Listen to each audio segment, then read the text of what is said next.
தந்தைக்கு மரியாதை செய்யுங்கள். ஒவ்வொரு மகனும் மகளும் படித்து உணர வேண்டிய பதிவு.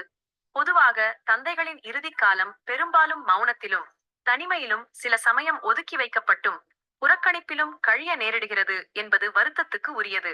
இதனால்தான் தந்தைமார் தாம் உழைத்துக் கொண்டே இருக்க வேண்டும் என்றும் முற்றாக ஓய்வு பெற்று மூளைக்கு செல்வதற்கு முன்னர் மரணித்துவிட வேண்டும் என்றும் நினைக்கின்றனர்.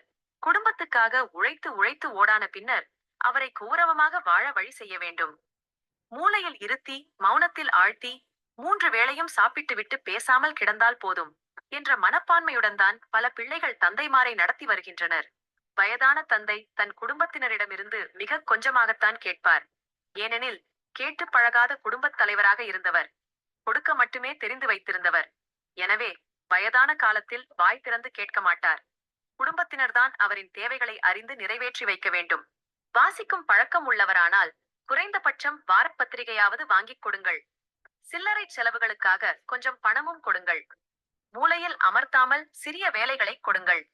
பேரன் பேத்திகளை அவரிடம் இருந்து பிரிக்காதீர்கள். அவர்கள் தந்தையால் கொண்டாடப்படும் செல்வங்கள். குடும்பத் தேவைகளை பார்த்து பார்த்து செய்தவருக்கு இப்போது உங்கள் காலம். பார்த்து பார்த்து செய்வதற்கு ஒருவர் மறைந்த பின்னர் அதைச் செய்யவில்லையே, இதைச் செய்திருக்கலாமே என்று எண்ணி புலம்புவதை விட அவர் உயிருடன் இருக்கும்போதே தந்தையின் இறுதி காலம் அமைதியாக கழிவதற்கு வழிவகை செய்யுங்கள். வயதானவர்களுக்கு தனிமை மிக கொடுமையானது. ஒரு சிறிய வானொலியை வாங்கிக் கொடுங்கள். முடிந்தால் தனி டிவி இல்லையேல் உங்களுடன் அமர்ந்து தொலைக்காட்சி நிகழ்ச்சிகளை பார்க்க விடுங்கள். தன் மனைவியை இழந்த தந்தையின் தனிமை மிக மிக கொடுமையானது என்பதை உணர்ந்து கொள்ள வேண்டும். பெண் ஒரு கணவனை இழந்தால் அவரால் அதை ஜீரணித்து தன் பிள்ளைகளுடன் போய்ச் சேர்ந்து கொள்வாள்.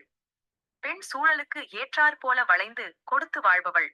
குடும்பத் தலைவன் அதிகாரம் செலுத்தியவன், சம்பாதித்தவன், பிறர் மதிப்புக்கு உரியவன் என்றெல்லாம் வாழ்ந்துவிட்ட தந்தை தன் அதிகாரமும் அன்பும் நெருக்கமும் காட்டக்கூடிய மற்றும் எது வேண்டுமானாலும் பகிர்ந்து கொள்ளக்கூடிய மனைவியை இழந்தபின் கையறு நிலைக்கு ஆளாகிவிடுகிறார் என்பதை உணர்ந்து கொள்ளுங்கள்.